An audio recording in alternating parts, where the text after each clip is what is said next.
안녕하세요. 자영업을 하는 50대 남자입니다. 얼마 전에 거리두기가 해제되면서 조여왔던 숨통이 조금씩 트이는 것 같네요. 코로나로 인해 가정과 사회생활 또는 경제적인 부분으로 힘든 것들이 많았겠지만 제가 겪은 고통은 이루 말할 수 없을 만큼 견디기 힘든 거였습니다. 코로나는 저의 모든 걸 바꿔놨죠. 뭘 그렇게 잘못했냐며 하늘에 대고 원망도 해봤으며 지나가는 사람들을 붙잡아 하소연을 한 적도 있을 만큼 답답한 시간들이 있었습니다. 하지만 비 온 뒤 맑음처럼 막막하고 어두운 제 앞날에 한 줄기 빛이 내린 사연을 여러분께 소개해 드리려고 해요. 코로나 종식이라는 단어는 아직 입에 담을 수 없겠지만 현재 힘들고 지쳐 있는 분들에게 제 사연이 작게나마 위로가 되었으면 좋겠습니다. 저는 15년이 넘도록 공무원 생활을 했었죠. 하지만 나이가 점점 들면서 직장에 대한 회의감이 들었으며 불면증까지 오게 되면서 힘든 직장 생활을 한 적이 있었습니다. 살다 보면 힘들지 않은 것이 어디 있겠어요. 하지만 이 나이 먹고 회사에서 따돌림이라는 걸 겪다 보니 남모를 마음의 상처가 깊숙이 자리 잡더군요. 50을 바라보는 나이에 따돌림을 당하고 있다며 어디에 하소연을 할 수 있는 것도 아니었으며 그저 속상한 마음을 숨긴 채 극심한 스트레스를 받아야 했습니다. 딱히 직장 생활을 하며 동료들에게 피해를 준 적이 없었고 이기적인 행동을 한 적 또한 없었죠. 제가 힘들었던 부분은 동기 중에 유독 저에 대한 자격지심이 강한 동료 때문이었습니다. 그 동료로 인해 상사한테 오해를 받은 적도 있었으며 후배들에게 일 못하는 선배로 낙인이 찍힌 적도 많았죠. 아무리 동기를 이해해 보려 해도 점점 제 인내심에 한계가 오더군요. 저와 팀원들 사이의 이간질은 기본이며 마치 제가 들어주길 바라는 듯 보란 듯이 제 험담을 하는 사람이었습니다. 결국 네가 나가냐 내가 나가냐의 문제가 되어버렸고 15년 동안 생활한 공무원 자리를 내려놓게 됐었죠. 이 선택을 한 걸 지금까지도 후회한 적은 없었지만 가족들에게 미안한 건 어쩔 수 없더군요. 이런 결정을 하기까지는 1년이라는 생각의 시간이 필요했었습니다. 평생 직장을 어떻게 하루아침에 힘들다고 관두겠어요. 나름 고민을 많이 했었네요. 또 매사 신중한 성격이라 조기 퇴직을 하게 되면 무슨 직장을 가질 거며 앞으로 어떻게 살아갈지 계획서가 필요했었죠. 매일 직장에서 하던 게 계획서와 보고서를 쓰는 거였기 때문에 그런 일은 눈 감고도 해나갈 수 있었습니다. 그렇게 1년 동안 아내에게는 말하지 않고 미래에 대한 계획을 세워 나갔었죠. 뭔가 희망이 보이는 것 같았습니다. 불면증도 사라지고 더 이상 지긋지긋한 동기 얼굴을 안 마주쳐도 되겠다 싶으니 없던 입맛도 살아나더군요. 그리고 아내에게 계획서를 내밀며 반응을 봤었죠. 역시나 예상대로 아내는 제 앞에서 계획서고 뭐고 찢어버리더군요. 불같은 성격의 아내는 화가 날 대로 나서는 흥분하며 따지기 시작했습니다. 뭐? 조기 퇴직? 앞으로 10년은 거뜬히 다닐 수 있는 직장을 제발로 나오겠다고? 아이, 당신도 알잖아. 나 정말 매일이 감옥 같아. 그걸 버티고 버티다 이제는 도저히 안 될 것 같아서 이런 결정을 한 거야. 누구나 감옥 같은 거 하나쯤은 가지고 사는 게 인생이야. 그거 하나 못 참는데 그러고도 당신이 가장이야? 우리 아들 학비는 공무원 월급 얼마나 된다고 그런 결정을 해? 겨우 마이너스 생활 면하면서 간신히 살고 있는데 잘 다니는 직장을 나오겠다고? 더 잘 살려고 그런 거야. 1년 동안 수없이 생각했어. 당신한테는 미안하고 힘든 결정인 거 알아. 하지만 나 좀 한 번만 믿어주면 안 돼? 지나가는 사람한테 물어봐. 공무원 때려치우고 장사하겠다는 남편을 어떻게 해야 하는지. 당장 말리라고 할걸? 5년 동안 직장일로 불면증에 시달리며 힘들어했던 지난 날을 아내에게 토로해보기도 하며 최근에 직장 문제 일로 탈모가 온 것 같다는 말까지 했지만 아내는 제 말을 듣기는커녕 화만 내기 바쁘더군요. 하지만 아내가 반대한다고 해서 물러설 저도 아니었으며 결국 반대에도 불구하고 조기 퇴직을 결정하게 됐습니다. 얼마 되지 않은 퇴직금을 받아 작은 가게 전세금을 내고 호프집을 차렸죠. 주변 사람들은 저의 말도 안 되는 도전에 비웃을지도 모릅니다. 아내 역시 응원은커녕 박장대소하며 비웃었죠. 고작 공무원 때려치우고 한다는 게 호프집? 왜? 치킨집도 하고 커피숍도 하고 요즘 편의점도 많이 한다던데 책상에 앉아서 일만 했던 당신이 술을 판다고? 고생시키려고 장사 시작한 거 아니야. 오래전 꿈이기도 했고 결혼 전에는 우리 이름 걸고 식당 하나 차리자고 했었잖아. 나 정말 잘할 수 있어. 언제적 꿈 타령이야. 난 절대 당신 일 못 도와주니까 대박을 터트리든지 쪽박을 내든지 알아서 해. 생활비는 꼬박꼬박 가져와. 알겠어? 아내는 비록 말은 툴툴대며 목소리를 키웠지만 내심 제가 하는 일에 대해서 관심도 가져주고 걱정도 해줬죠. 아들에게 장사가 얼마나 잘 되는지 저에게 물어보고 오라며 시키기도 했으며 알바가 없으면 대신 홀에 나와서 일을 거들어 주기도 했습니다. 말은 거칠어도 그게 본심이 아니라는 걸 너무나도 잘 알았네요. 그러니 20년 넘게 사는 부부 아니겠어요. 초반에 호프집은 손님들로 문전성시를 이뤘습니다. 이게 꿈인가 싶을 정도로 매출 또한 좋았죠. 몇 달 동안 매출이 좋자 아내가 자진해서 호프집 일을 돕겠다고 나오더군요. 아들도 학교 방학이 되면 홀서빙을 도와주면서 인건비를 줄이며 매출을 올렸습니다. 그때까지만 해도 계획대로 모든 게 술술 잘 풀렸죠. 공무원 생활할 때보다 월 매출이 2배는 더 많아. 세상에, 이러다 우리 정말 부자 되는 거 아니야? 당신 요리는 언제 또 배웠대? 내가 안 해서 그렇지. 당신보다 음식을 얼마나 잘하는데. 우리 아들도 인정했잖아. 엄마 음식보다 아빠 음식이 더 맛있다고. 그거야 당신 듣기 좋으라고 한 소린 줄 알았지. 이렇게 될 줄 알았으면 진즉 공무원 때려치우고 장사나 할 걸 그랬어. 우리 이렇게 잘 되면 2호점 내자.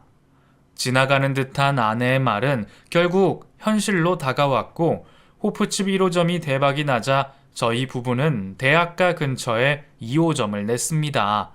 하지만 2호점은 1호점보다 매출이 들쑥날쑥했죠. 아무래도 대학가 근처이다 보니 방학 때는 아예 손님이 없는 날이 수두룩했습니다. 그나마 번화가에 있는 1호점의 매출로 2호점을 간신히 끌고 갈 수 있었네요. 그리고 코로나가 터지고 말았죠. 사람들은 더 이상 모이지 않았으며 매출은 서서히 떨어지더군요. 2호점은 학생들이 학교를 오가는 일이 없게 되면서 아예 문을 닫고 말았습니다. 그 바람에 빚을 떠안게 되었죠. 그래도 1호점은 코로나 터지기 전보다는 아니지만 단골 손님들로 인해서 간신히 적자는 면할 때였네요. 그쯤 아내가 변하기 시작한 건 막 2호점 문을 닫고 1호점에서 저와 아내만 일을 하게 되면서였습니다. 하지만 처음부터 아내가 변한 건 아니었어요. 아내는 장사가 잘 될 때는 세상 모르고 돈을 썼었죠. 사치를 부리기 시작하면서 생전 명품에는 관심도 없었던 사람이 명품을 사고 사모님 흉내를 내기 시작했습니다. 그 모습이 얄밉다기보다는 그동안 나 때문에 고생했으니 호강시켜 주자라는 마음이 더 커서 아내가 원하는 대로 하게 내버려뒀죠. 어디 다녀와? 이제 내가 일 안 해도 우리 거뜬하잖아. 나 골프 좀 배워볼까 하는데 당신도 가게에만 매달려 있지 말고 운동 좀 해. 이제는 사람 써도 되잖아. 당신이 좋아하니까 내가 다 좋다. 내 선택 믿고 따라와줘서 고마워. 그동안 하고 싶었던 거 다 해. 난 뭘 해도 지금이 행복하니까. 가정을 지키는 일은 누구 한 명만 희생하면 될 줄 알았습니다. 그리고 그동안 믿고 따라와 줬기 때문에 아내에게 해줄 수 있는 보상이라고 생각하며 아내가 원하는 대로 하게 내버려뒀었으며 저는 열심히 가게 일만 몰두했네요. 그리고 그때 막 2호점을 오픈할 때여서 정신없이 바쁠 때였죠. 제 손이 안 가는 곳이 없을 정도로 열심히 살았던 것 같습니다. 어느 정도 가게들이 안정선에 들어오자 1호점은 제가 맡아서 했으며 2호점은 믿을 수 있는 직원을 점장으로 둬서 꾸려갔죠. 그런데 해가 거듭될수록 아내와 삐걱거리는 일들이 조금씩 생기기 시작했습니다. 한 번은 제가 2호점에 갈 일이 있어서 아내에게 잠시 1호점 오픈 준비를 도와달라고 한 적이 있었죠. 여보, 바빠? 지금 2호점에 문제가 생겼다고 해서 가봐야 하는데 당신이 가게 좀 볼 수 있어? 오픈 준비해야 하는데 와서 도와줘. 못 가. 백화점 문화센터야. 여기서 플라워 레슨 받고 있단 말이야. 그리고 그런 일은 이제 나한테 시키지 말고 알바생한테 시켜. 가게 문 여는 사모님 봤어? 암튼 바쁘니까 끊어. 아내는 돈을 갖다 쓸 줄만 알았지 더 이상 가게 일을 도울 생각을 안 했습니다. 그래도 그때까지는 참아줬죠. 저 믿고 큰 선택을 해줬고 아내의 믿음에 실망시키고 싶지 않아서 아내가 원하는 대로 해줬습니다. 가끔 호프집으로 친구들을 불러서 술을 먹고 자기 멋대로 굴어도 싫은 소리 한 적 없었네요. 하지만 한 번은 도가 지나친 일이 있어서 아내와 싸운 적이 있었습니다. 사교 모임에서 만났다며 단체 손님을 가게로 데리고 온 날이었죠. 남자 손님, 여자 손님 할 것 없이 연령도 다양하고 직업도 가지각색인 사람들이 섞여 있는 모임 같았습니다. 처음에는 아내가 손님을 데려와서 좋았어요. 장사를 하면서 단체 손님은 힘들기도 하지만 여러 테이블을 받는 것보다 단체 손님 한 번 받는 게 더 이익일 때도 있었거든요. 아내는 이 사람 저 사람에게 말을 걸며 분위기 메이커 역할을 하더군요. 그 모습을 보면서 주방에서 요리만 할 수 없어서 메인 요리를 들고 테이블로 갔었네요. 아유, 이렇게 와주셔서 감사합니다. 이건 제가 드리는 서비스니까 드세요. 혹시라도 뭐 필요한 거 있으면 불러주시고요. 그렇게 인사를 마치고 나오려는데 한 남자 손님이 저를 붙잡으며 한 소리를 하더군요. 처음에 술주정인 줄 알고 무시하려 했는데 다른 손님들의 반응도 그렇고 이 남자의 말에 기가 막힌 적이 있었네요.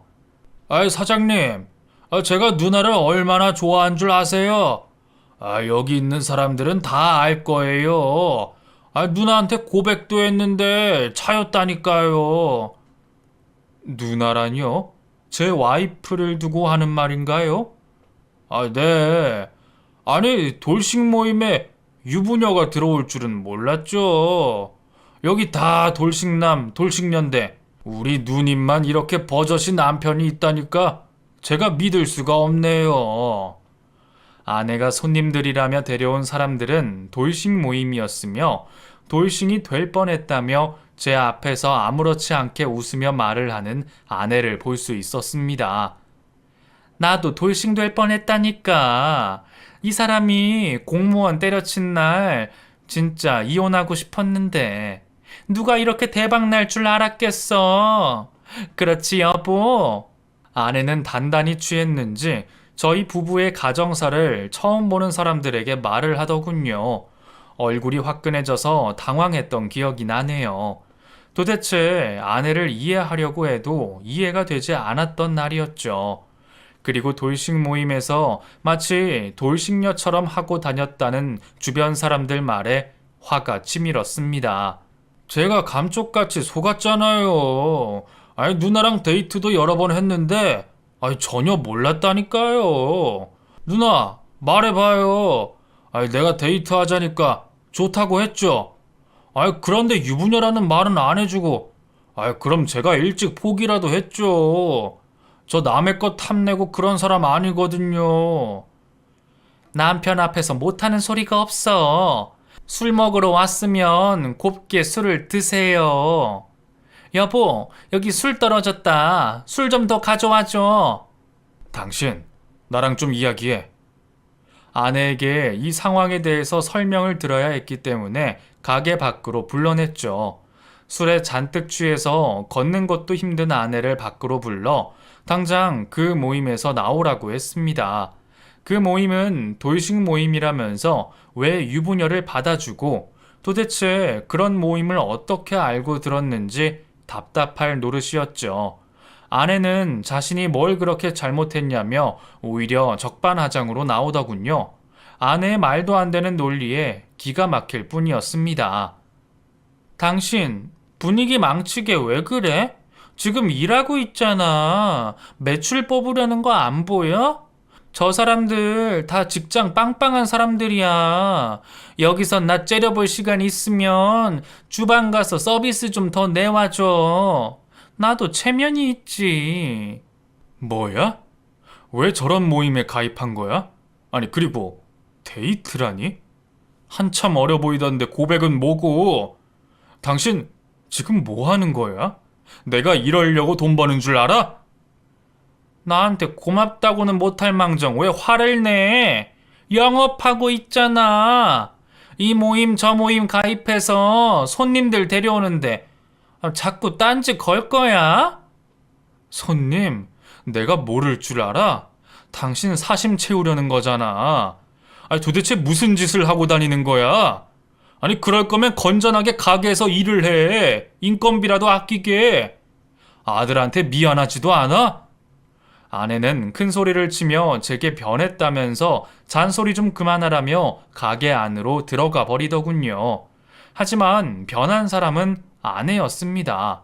돈이 없으면 없다고 짜증을 냈었으며 많으면 많다고 밖으로 돌아다녔죠. 그리고 우려대로 코로나가 터졌네요. 2호점은 순식간에 문을 닫고 말았고 1호점에 모든 걸 걸어야 했습니다. 아내는 한동안 씀씀이가 커졌기 때문에 코로나로 인해 피해를 많이 본 사람 중에 한 사람이었죠. 손님이 없고 장사가 안 되니 매출이 제자리라 좋아하는 쇼핑은커녕 인건비를 줄이기 위해 가게에 나와 있어야 하는 신세가 됐습니다. 그때부터 온갖 불평불만에 원망까지 들어야 하는 건 제 몫이 되었죠. 장사가 잘 될 때는 나오지 말라고 해도 알아서 나왔는데 이제는 나와달라고 사정을 해야 할 입장이 되었네요. 내가 이럴 줄 알았어. 왜 잘 다니던 공무원은 때려쳐가지고 이게 뭐야? 파리만 날리잖아. 당신 정말 해도 너무하네. 내가 공무원 때려친 지 몇 년인데 장사 안 된다고 옛날 일을 끄집어내. 그렇게 내 속을 긁어야겠어? 이제 와서 뭐 어쩌겠다는 거야? 이게 다 당신 때문이잖아. 코로나 터질 줄 몰랐어? 왜 2호점을 내서 빚더미에 앉게 만들어? 내 인생 책임져. 당신이 다 말아먹은 거야. 아니, 코로나 터진 것도 내 잘못이야? 도대체 왜 이렇게 예민하게 굴어? 1호점 안 망했어. 원망하려거든 딴 데 가서 풀어. 나한테 이러지 말고. 아내는 정말 쉴 새 없이 저에 대한 원망만 했습니다. 심지어 저와의 결혼까지 무르고 싶다는 말도 했었죠.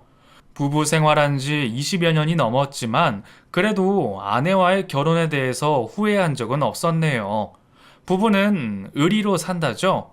함께 해온 지난 세월이 있었으며 저희에게는 사랑하는 아들이 있었기 때문에 아무리 원수에 밉다 한들 얼마나 밉겠어요.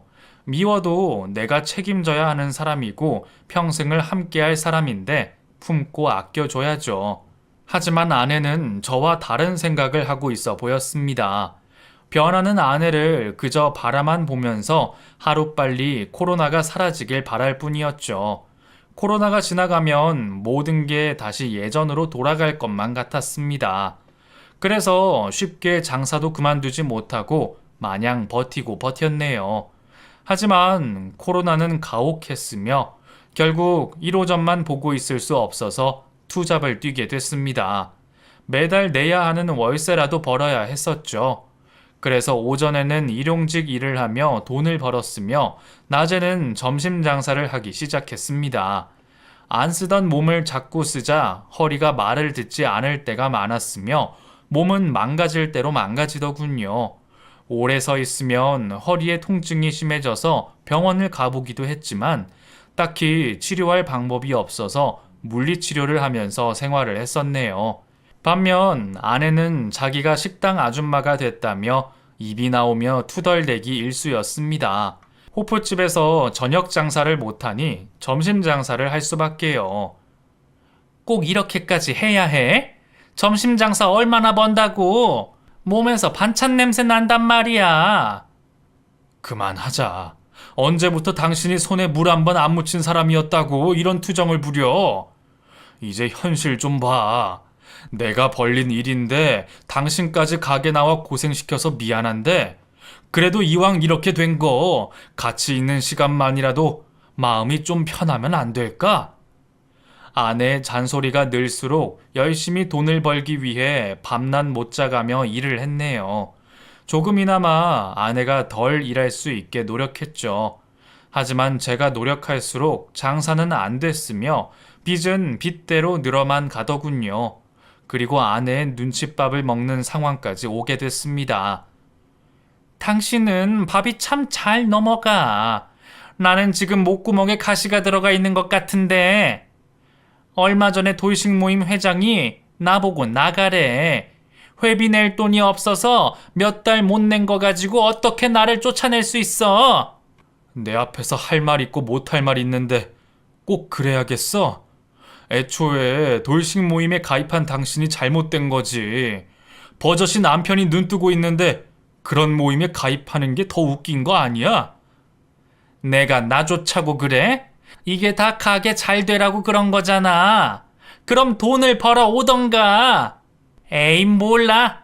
이게 다 당신 때문이잖아.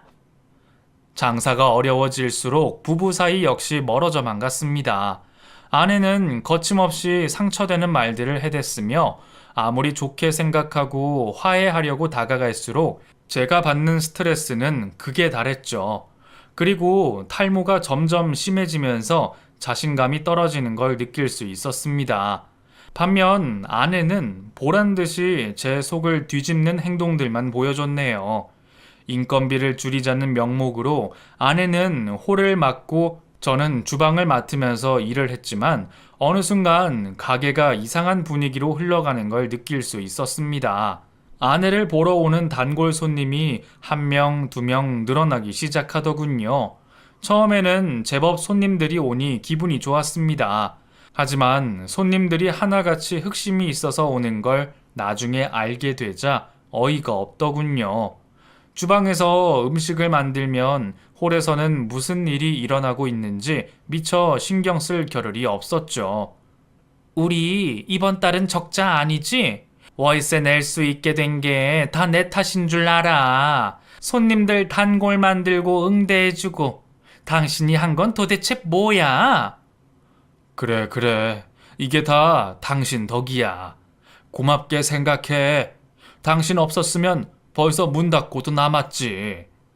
그러니까 당신은 내 말만 믿고 나한테 잘하란 말이야. 나 같은 마누라가 어딨어?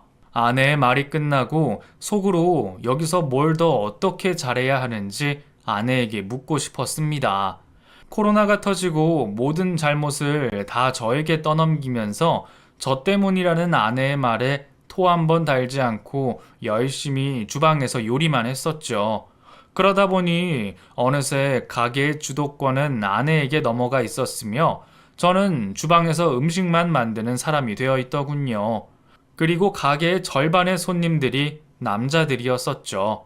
그 중에는 아내와 친구도 맺었고 가끔 선물도 사오는 사이가 있는 것 같았습니다. 아내에게 뭐라고 해봤지만 친구가 선물도 못하냐며 오히려 저를 속 좁은 남자로 몰아세우는 일들이 허다했죠. 촌스럽게 왜 그래? 당신 호프집 사장님이야.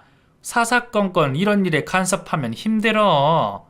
그냥 요리하는 사람이면 요리만 신경 써.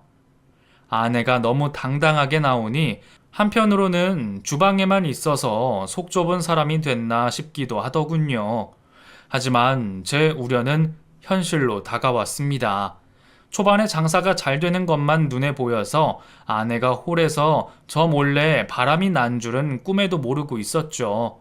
아내의 외도를 알게 된 건 홀 청소를 하면서 손님이 놓고 간 가방 때문이었습니다. 우연히 CCTV를 보게 되었고 화면에서 믿을 수 없는 장면을 목격하고 말았었죠. 유독 한 남자가 눈에 띄더군요. 그 남자가 매일같이 저희 가게를 오는 건 알고 있었습니다. 말도 한번 걸어본 적이 있었는데 집이 이 동네라면서 퇴근하고 들렸다며 가볍게 인사를 나누는 정도였죠. 그런데 가만 보니 아내는 이 남자와 꽤 가까운 사이인 것 같더군요. CCTV 화면에서 남자가 자리에 앉으면 아내가 따라 앉는 건 기본이었으며 서로 웃으며 대화를 하는 모습이 찍혀 있었습니다. 다른 날도 돌려봤는데 가관이더군요. 어느 날은 손을 잡고 있었으며 또 다른 날은 열심히 주방에서 일하는 제가 신경 쓰이지도 않은지 등 뒤에서 포옹까지 하는 영상이 찍혀 있었네요. 손발이 바들바들 떨리며 그 자리에 주저앉고 말았습니다. 아내는 이미 퇴근 후였으며 한참 동안 이 상황을 어떻게 받아들이고 해결해야 할지 막막할 뿐이었죠. 그때 아들에게 전화가 왔습니다. 핸드폰에 아들 이름이 뜨는데 왜 그렇게 눈물이 나는지 모르겠네요. 대학교 졸업반이었는데 취업 준비로 바쁘다며 가게 일을 못 도와주는 것을 미안해하는 착한 아들이었습니다. 아빠, 이번 주말에 내려가서 가게 홀서빙 할게요. 요즘도 엄마 잔소리 심하죠? 바쁜데 뭐하러 와? 네 엄마랑 둘이서 해도 거뜬해. 손님도 별로 없고. 그래도 주말은 좀 있잖아. 괜히 몇 시간 알바 쓰지 말고 내가 이번 주에 갈 테니까 그런 줄 알아요. 근데 아빠 목소리에 힘이 없네? 어디 아픈 건 아니죠? 아프긴. 이 아빠 절대 안 무너진다. 아들에게 그렇게 말은 했지만 전화를 끊고 펑펑 울었습니다. 이미 제 몸과 마음은 무너지고 지쳤죠. 아내가 원망스럽기도 했지만 이 모든 상황들이 제 선택으로 인해서 이렇게 된 건 아닌지 싶어 미칠 것만 같았습니다. 이미 벌어진 일을 어떻게 감당해야 할지 머리가 굴러가지 않았죠. 그나마 믿을 수 있는 건 아내에 대한 신뢰밖에 없었네요. 속으로 절대 그 이상은 아닐 거라는 작은 믿음으로 아내를 믿고 싶었습니다. 그저 손님으로만 지냈을 거야 라는 말을 되뇌었네요. 그리고 다음 날 가게 오픈 준비를 하면서 아내에게 물었습니다. 그런데 아내는 오히려 화를 내며 자기를 감시하냐는 말을 하더군요. 그동안 감시했던 거야? 나는 뭐 좋아서 여기서 일하고 있는 줄 알아? 당신이 공무원만 안 때려쳤으면 이런 일은 없을 거 아니야. 또 그 소리. 지금 그 이야기가 아니잖아. 당신 나 몰래 바람 폈냐고. 감시했던 게 아니라 우연히 보게 된 거야. 당연히 당신 믿지만 당신 입으로 아무것도 아니라는 말이 듣고 싶은 거라고. 내가 설령 바람을 펴도 그건 다 당신 때문이야. 그리고 그깟 바람 좀 피면 어때? 뭐라고? 당신 지금 그걸 말이라고 해? 당신 말은 그냥 손님과 직원 사이가 아니라는 거야? 마음대로 생각해. 뭘 하든 장사만 잘 되면 되는 거 아니야? 나 때문에 단골 생겨서 그나마 가게 운영할 수 있는 거야. 당신은 나 없음 이미 길바닥 신세였다고. 그래, 내가 100번 양보해서 다 잘못했어. 잘 다니던 공무원 때려쳐서 당신 손에 물 묻히게 한 거 정말 미안해. 이제는 당신 가게 나오지 마. 여기 일은 내가 어떻게 해서든 해볼 테니까 당신은 이제 좀 쉬어. 저희 부부의 관계가 다시 예전으로 돌아갈 수는 없겠지만 아내가 가게 일을 그만두는 게 최선의 선택일 줄 알았습니다. 하지만 아내는 가게의 매출을 떠나서 사람들을 만나는 게 좋다는 말을 하더군요. 그리고 오히려 적반하장으로 나오면서 저에게 큰 소리만 쳤습니다. 여기서 저마저 소리내며 화내고 따져봤자 서로 감정만 다칠 게 뻔했기 때문에 아내를 살살 달래가며 더 이상 가게에 나오지 않는 게 좋다는 말을 했었네요. 처음에는 왜 자기가 제 말을 들어야 하냐며 나오라면 나오고 나오지 말라 하면 안 나와야 하냐며 불같이 화를 냈지만 모든 자존심을 다 내려놓고 아내를 설득했습니다. 한참의 설득 끝에 아내는 가게를 안 나오겠다고 하더군요. 매출 책임진댔지?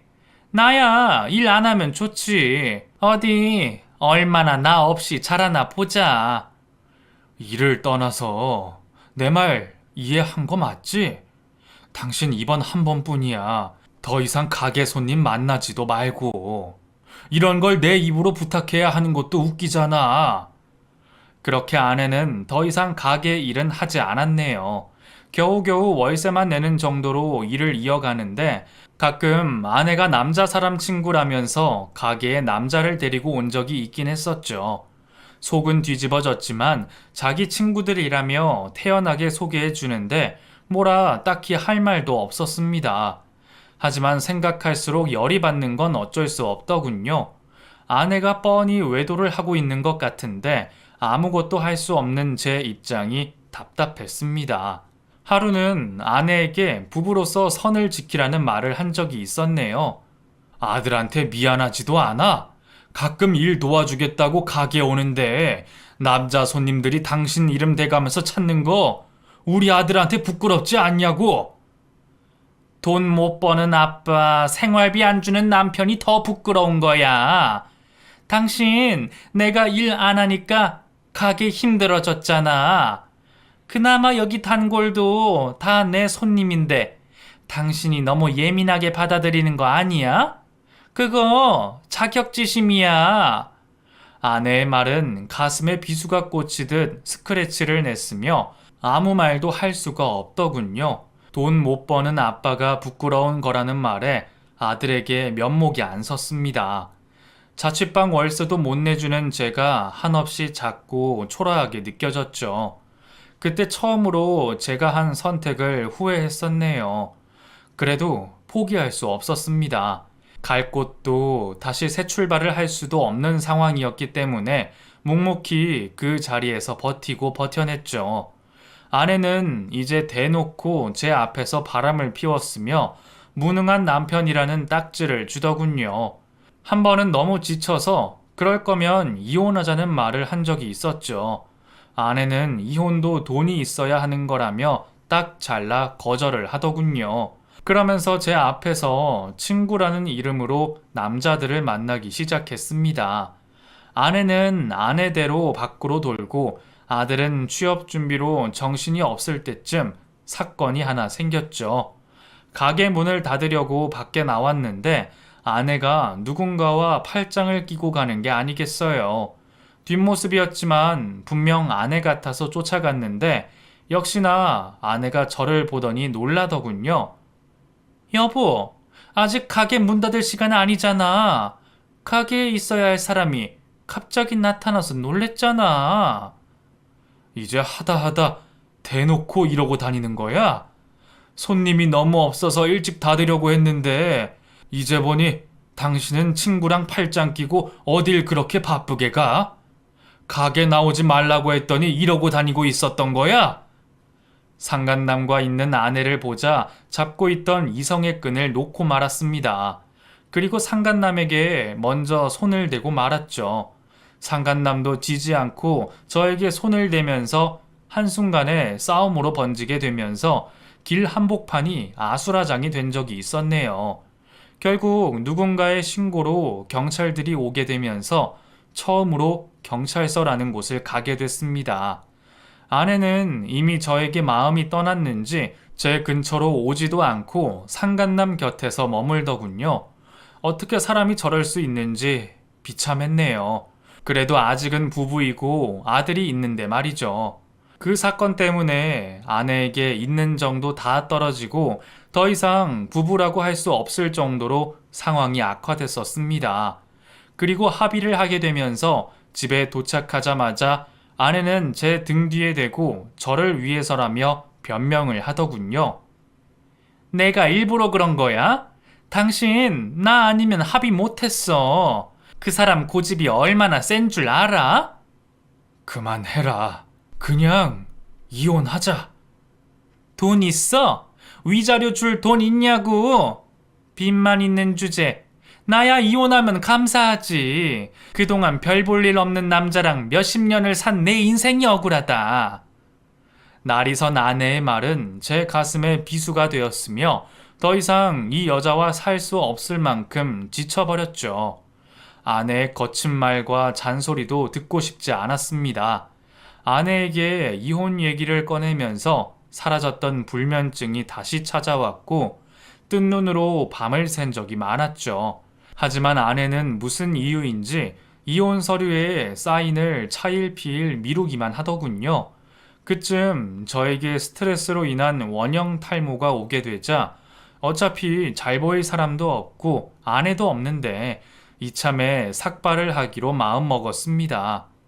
아내가 정말 싫어하는 스타일이지만 이혼할 마당에 아내 눈치를 더 이상 볼 일이 뭐가 있겠어요. 그런데 아내는 저에 대한 배려가 있는 건지 가게에 와서는 삭발을 했다고 핀잔을 주더군요. 당신이 애야? 내일이면 50인데 아주 나이 많아요 라고 머리에 광고를 하고 다니네. 어울리지 않게 웬 삭발이야? 이혼 서류 가져왔어? 그거 아니면 염장 지르지 말고 가. 어차피 이제 우리 남남이야. 내 머리 가지고 내 마음대로 하겠다는데 왜 난리야? 아들 장가는 보내야 할 거 아니야. 그 꼴로 사람들 만나는 거 창피하지도 않아? 장가 보내고 나서 이혼을 하든 말든 해야지. 우리 아들 미래는 신경도 안 쓰지? 정말 뻔뻔하네. 아들 미래 걱정하는 엄마가 남편이 버젓이 있는데 그 앞에서 바람을 펴? 그래 놓고 아들 미래 어쩌고 저쩌고. 진짜 이기적이다. 이렇게 이기적일 수 있는지 무섭기까지 해. 아내는 가끔 가게로 찾아와서는 제 속을 긁는 말을 하고는 사라졌습니다. 이미 아들도 저와 아내의 끝난 관계를 이해했으며 엄마가 아닌 저와 살겠다는 의사를 밝혔죠. 너도 이제 성인이니까 알 건 알아야지. 그동안 눈치챈 것도 있을 거야. 부모로서 너한테 미안하다. 나 아빠랑 살래요. 엄마 얼굴 못 보겠어. 아빠는 이제 내가 있으니까 기운 좀 내요. 응? 너한테 미안하다. 아들이 저와 함께 하겠다는 말을 하자 아내는 섭섭했는지 매번 저를 찾아와 화풀이를 하고 가더군요. 본인과 지낼 줄 알았는데 아들한테서 보고 싶지 않다는 말을 듣고 속이 상하긴 했었나 봅니다. 괜히 일하고 있는 저에게 와서 심술을 부렸죠. 또 들리는 소문으로는 상간남과 같이 살고 있다고 했는데 그러든지 말든지 신경 쓰지 않기로 했습니다. 그런데 결정적으로 이혼을 할 수 있는 사건 하나가 생기고 말았네요. 아내는 무슨 심보인지 별거를 하면서 이혼을 하기로 했는데 이혼 서류를 써주지 않더군요. 어차피 저희 부부는 다시 이어질 가능성이 없었으며 사실 이혼 관계였기 때문에 남남처럼 지내고 있었습니다. 그러던 중 뜻밖의 일이 터지고 말았죠. 늘 가던 복권집에서 1,000원짜리 긁는 복권을 구입한 적이 있었네요. 복권을 사는 게 안 될 거라는 희망보다는 뭐든 되겠지라는 희망으로 사잖아요. 당시에 아내도 가게도 머리카락도 잃었던 저에게 기댈 곳이라고는 복권밖에 없었습니다. 가게에 가서 긁어보자 싶어 복권을 구입하고 오픈 준비를 했습니다. 그런데 누군가 가게로 택배를 보내왔더군요. 보내는 사람 이름을 보는데 처음 보는 이름이었죠. 아내 물건이 가게로 잘못 왔나 싶어 열어보지 않으려고 했는데 받는 사람이 제 이름으로 되어 있어서 의심 없이 택배 박스를 열어봤습니다. 택배 박스 안에는 샴푸와 편지가 들어 있었는데 알고 보니 예전에 저와 길에서 싸웠던 상간남이 보낸 거더군요. 이제 하다 이런 장난을 쳐? 아휴, 진짜 내가 가게를 옮기든 이사를 가든 해야지. 잊을만 하면 나타나서 사람 속을 긁지 않나. 이건 또 뭐야?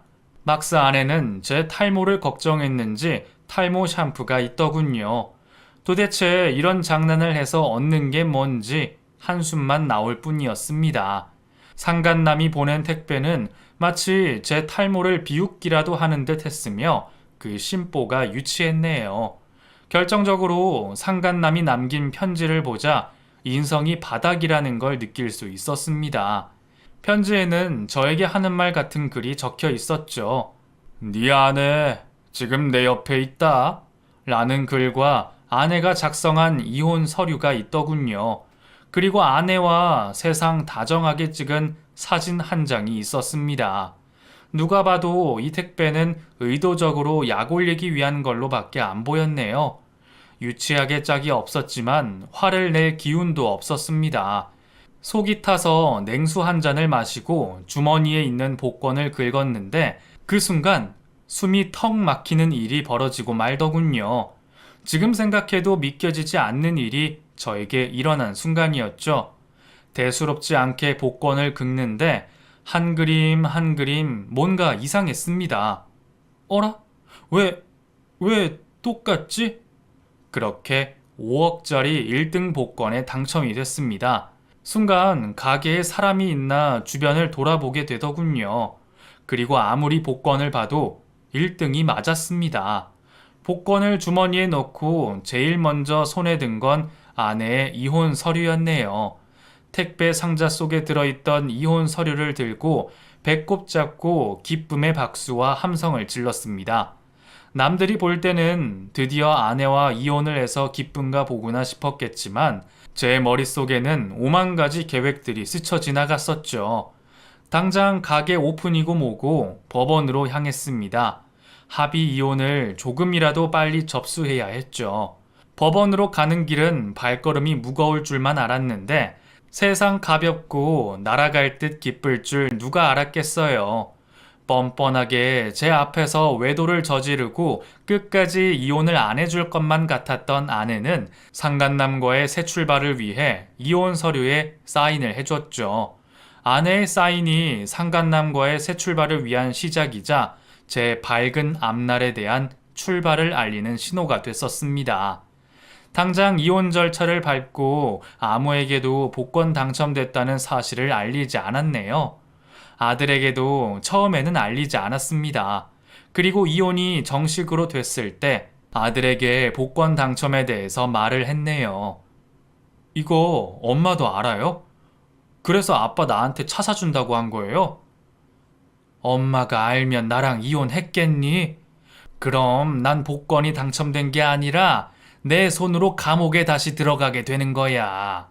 네 엄마 절대 바뀔 사람 아니다. 이 돈 가지고 빚 다 갚고 다시 성공할 거다.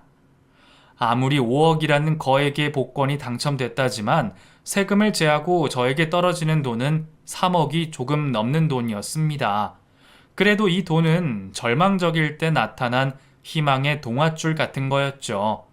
가게 때문에 진 빚을 모두 갚고 아들에게 차를 선물했습니다. 그리고 나머지는 저축을 해놓으면서 가게를 다시 일으킬 계획이었네요. 아직까지도 아내는 제가 복권에 당첨된 걸 모를 겁니다. 혹시라도 이 사연을 우연히 접하게 되면 본인 이야기인 줄 알 수도 있겠죠. 하지만 이미 저희는 법적으로 갈라선 남남이라 아내가 저에게 다가와도 겁나지 않네요. 어떻게 얻은 새 출발인데 정신 바짝 차리고 열심히 앞만 보며 살 예정입니다. 비록 가정은 지킬 수 없었지만 앞으로 주어진 삶을 허투루 낭비하지 않고 열심히 살아볼 예정이에요. 여러분, 조금만 더 버티고 힘내봅시다. 그런 말이 있잖아요. 포기는 배추 썰 때나 쓰는 거라고요. 포기하지 맙시다. 사연은 여기서 마치겠습니다. 긴 사연 읽어주셔서 감사합니다.